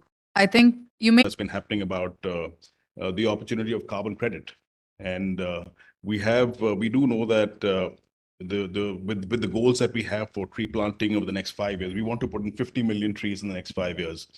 That in itself, in the 5th year, theoretically, 50 million trees can sequester approximately 1 million tons of carbon in a year. And so, we're looking at, hopefully over the next 5 years, a goal of between 1.5 to 2 million tons of carbon is what we want to sequester. This again does depend on the type of trees we plant and what species they are, etc. But we have been able to really figure out that over the last 5 years. We have various stakeholders that we work with, and whether it's the government at the state or at the district level or even national level, where we have engaged with them. We have become partners for certain large government programs. We've been doing project management for some part of Swachh Bharat mission for state of Punjab. And we're also working very closely with the education department to look at how we can bring in our models into helping the education system become improved. So we've had some conversations there. We're working again very closely with the sports ministry as we set up our sports centers. So we've set up model sports village. Now, one of the things of sports is we all love to watch it, but we also know that the facilities for youth are very few and far between. So we've taken it upon ourselves to, again, work with the government and enable investments from the Manrega schemes, for example, to set up model sports villages at the local youth, for the youth over there. This year, we set up the first one last month, and this year we're going to set up 10. We have a goal over a 5-year goal to set up 500 of these in Punjab. Now, whatever we're doing over here is we just creating models, and these models are available for anybody to come and pick up and take back to any state or any location, any region they want to.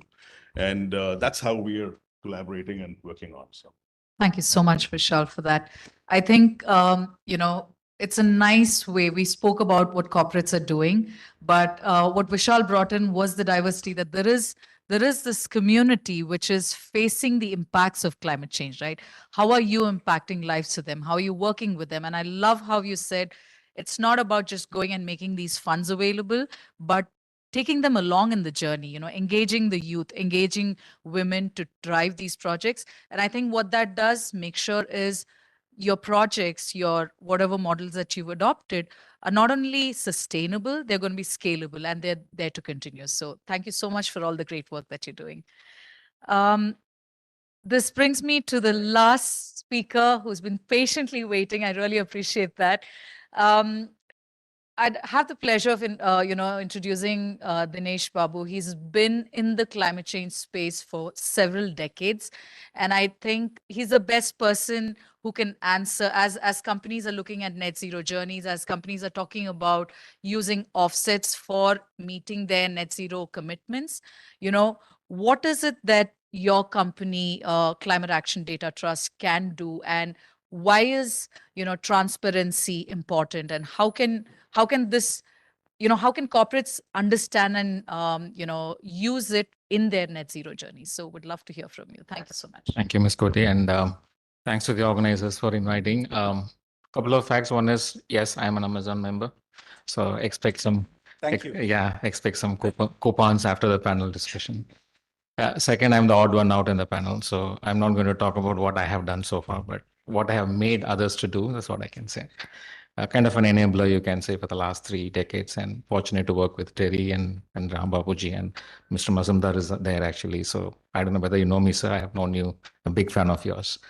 Lot of activities that we have heard here, and all qualify for what Mr. Vishal said, the carbon credits. So definitely that brings to the topic of whether the net zero has to be only domestic action, which means in-house, or it could also depend on the mechanism, the market mechanism, which is coming out of the UNFCCC as well as the voluntary schemes. So as we know, we have already seen, at least India has seen a great spurt in clean development mechanism 20-25 years ago. I've been a part of it. We all call ourselves as carbon culprits because we have been doing a lot of work in bringing all these guys together, promising them a big, huge future, running into millions of dollars, and suddenly the market crashed and we all disappeared. And then again, we are back now because we feel that the market is back, and the Paris Agreement brought the bottom-up approach instead of top-down, which was the kind of reason maybe the first avatar of carbon credits didn't work. Maybe that's a lesson learned, but at a very high cost. But having said that, the Paris Agreement set the scene in the first day itself that has to be a bottom-up approach with kind of all the countries coming together instead of differentiating between developed and developing. And therefore, also paving the way for recognizing what happened when the compliance market collapsed. What came up was voluntary market. So it's a very, very important phenomenon, I would say, that happened, which then brought the confidence in the market for the last 2 decades when the compliance market was absent. Literally, it was absent. So therefore, the voluntary market efforts was then officially recognized in the Paris Agreement.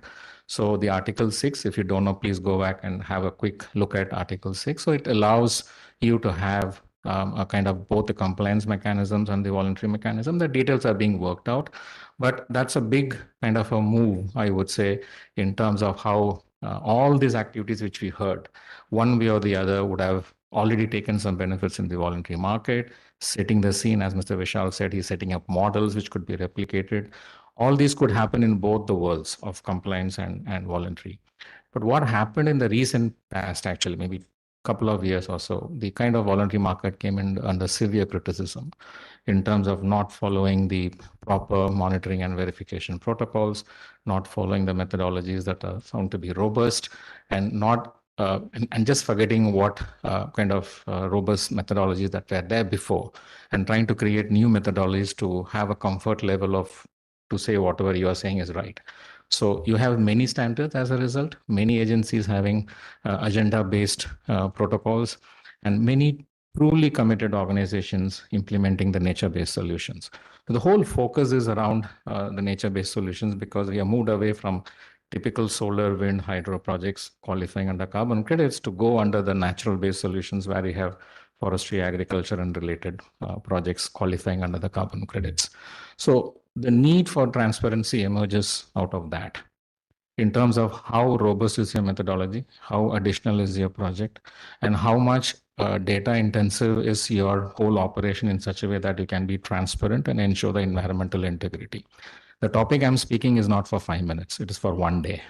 So I'm trying to bring it as close as possible. I know Scotty is looking into a watch as well. But having said that, the kind of transparency goes along with the environmental integrity. And therefore, the confidence in the carbon market has to really be pushed and encouraged, because we have already seen the downfall 15 years ago. We don't want that to happen again. And there is a limited time for the corporates to do as much as they could. But definitely net zero for corporates cannot happen without a carbon market. That's for sure. I can give it in writing to you. Therefore, there is a need, and there is a need for this responsible market behavior for those projects that are going to supply this so-called quality credits into the corporates, because corporates' business is not to generate carbon credits. Their operational requirements are some completely different. Therefore, they have to rely on this data which are being supplied to them in terms of carbon credits, and therefore the aim of this Climate Action Data Trust was to establish itself as an agency that could provide a single access to all the data of the carbon credits projects across the world at one platform. So it is defined as a metadata platform based on blockchain, where all the independent standards like Vera, Gold Standard, American Carbon Registry, Climate Action Reserve, and the 200 odd governments will establish that will have registries in the coming years than the governments. So all these registries will be connected, and you as an end user, you could be Amazon, you could be an independent researcher, you could be a rating agency, you could be an exchange, it could be a kind of a compliance agency. You all can come to that platform and download this data in a single place, so that all the aspects of the projects are available at one place. And you can do further research on that in the process of understanding whether there is a double counting, double claim, double use, or any other trends that you could further follow up and try to make more information accessible to the public and for the investing community. So that's the purpose of this entity. And I was so thrilled when I got this opportunity to join and lead this secretariat. It is established by Government of Singapore, World Bank, and International Emissions Trading Association. It is based out of Singapore. In fact, I'll be moving to Singapore this month, and I'm so excited to be a part of this, because this is not just a tech platform. Of course, we are housed on Amazon server anyway, and funded by Google. So that's a different way of looking at it. But having said that, we would be a public, the first ever public good digital infrastructure platform. I can say that with a lot of conviction. And this would be providing just the raw data to all of you from all the carbon credit projects across the world, irrespective of the mechanisms. And therefore, it provides you a kind of an opportunity to see how the transparency looks like, how you can be more confident in playing with the market mechanism, and also be very sure for the corporates to see how their net zero commitments are being met. That's my limited comment here today. Thank you so much. Thank you so much, Dinesh. Really appreciate that. I think through the course, you did earn 2 brownie points. You said you're a Prime member. Your platform is on AWS. I just wanted to tell you that the fact that you're using AWS, not trying to bring in the Amazon agenda here, but just wanted to let you know the fact that you're using AWS also means that you've automatically reduced your scope 3 emissions, because our data centers are heavily dependent on renewable energy, and that's a report that you can pull up as well as you speak to the account. But great to hear from all the panelists here. I think Mr. Dinesh Babu brought in a completely different perspective. A rounded approach to we're speaking about what the problem is. We're talking about decarbonization. When we have to depend on carbon offsets, what are the things that we have to be watchful for? And I'm so happy that there is a registry being created where the whole issue of double counting can be taken care of. You're purchasing credits, maybe there are 2 other companies purchasing the same credits. How can a company be sure that tomorrow they're not going to be pulled up saying, your net zero claims are not right? and you get held for greenwashing. There's so much around greenwashing that's happening. So it's amazing to see these platforms being set up, and just to get the diverse views from the diverse challenges that each of these industries have been facing, or the sectors have been facing, and how we're trying to solve the problem by just making a commitment and trying to take those baby steps. We don't know, none of us know how we're going to figure this out. None of us know how we're going to get to net zero today, right? But the fact that we've made the commitment, we're hoping that the investments would come and we will be able to reach there somehow. 2040 or 2050 or 2070, that's for each one of y'all to decide when y'all want to take the goal. But I'm just happy to see that there is so much energy in wanting to decarbonize, and industries coming together, and hopefully we can get there much faster. So really appreciate your time, everyone, and the patience that the audience have had. I know we started really late. We started like almost half an hour early. Thank you. Really appreciate your patience and staying here for so long. I just want the panelists to stay here. I think there are some mementos or something that are going to be handed over. And do we also have tea after this that's available for the... Yeah.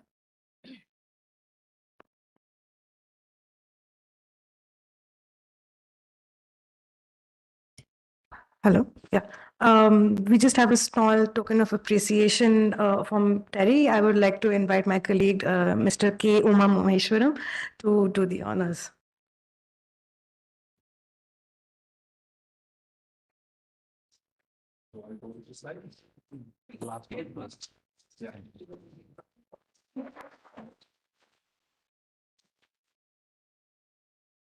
So we are back. Thanks everyone. Thanks so much. Thank you so much.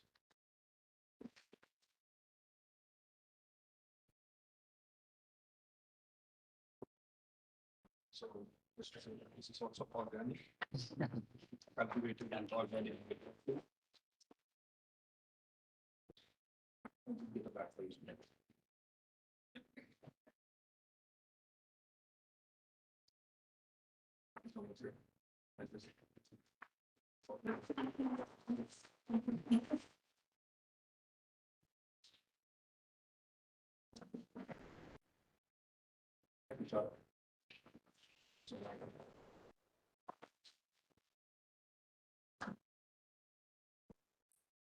That's great. That's a great question.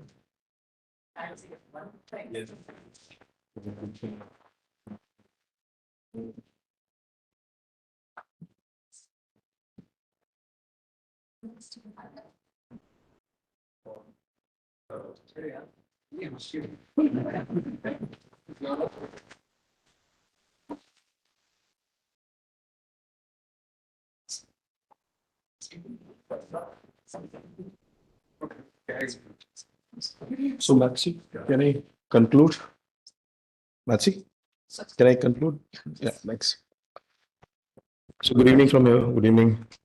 So, it's a exciting kind of a panel discussion, and we had very inspirational videos. First and foremost, I would like to thank you to the Climate Pledge team who have been so supportive, to all the colleagues from Climate Pledge. Plus, I would also like to thank all the panelists who have taken all the way. Even with the rain, they came. Thank you so much for that and staying with us at 6:30. It's now. Sorry, 6:30, 5:30, 5:30. Well, it's 5:30. And to all the audience who have taken the pressure, pain of coming over here, thanks for that. And we know that some of the colleagues, they came all the way from Gujarat. So thank you so much for them as well. And I would like to say like what Matsi has mentioned. When we started the career, when you go to any corporates or something, they said, "Amko kya fayda hai?" So we know that what we can sell, which is the carbon credits, that's the fayda for you when we got into the climate change business. But now it's a reverse. Whatever we are doing, it has to be fayda for us on terms of the returns. So now they are looking into the concept of the net zero, scope 1, scope 2, scope 3. It's a kind of the we can say that the table is turned around. So we don't need to go and tell them that we are giving something. They want something. So that's why they're calling the consultants. So with that note, I would say that we have a long way to go in terms of the net zero journey. So net zero, everyone says that net zero, but many people are also not aware what is net zero. So I would urge with this note, please look into what is net zero as a kind of a definition. There is a scientific way of doing what is net zero if you don't know that. So with that note, I would say thank you so much for taking the pain of coming over here. And we look forward to seeing you sometime in the next workshops or next events, whichever we organize. Thank you so much. Thanks for everyone. Yeah.